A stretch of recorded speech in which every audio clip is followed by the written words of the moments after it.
మేడ్చల్ జిల్లా కలెక్టరేట్లో గణతంత్ర దినోత్సవ వేడుకలు ఘనంగా జరిగాయి.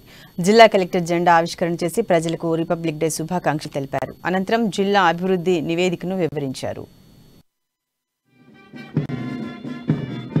మొక్కల పెంపకం, ప్రభుత్వ భవనాల మరమ్మతులు చేయడం, నీటి సంరక్షణ కోసం ఇంకుడు గుంతల ఏర్పాటు, పారిశుద్ధ్య అవసరాల కోసం ట్రాక్టర్లు సమకూర్చుకోవడం, విద్యుత్ సౌకర్యాలు మెరుగుపరచుకోవడంతో పాటు పర్యావరణానికి హాని కలిగించే ప్లాస్టిక్ను నిషేధించడం వంటి కార్యక్రమాలు అమలుకు కృషి చేస్తున్న వారందరికీ నా హృదయపూర్వక ధన్యవాదాలు.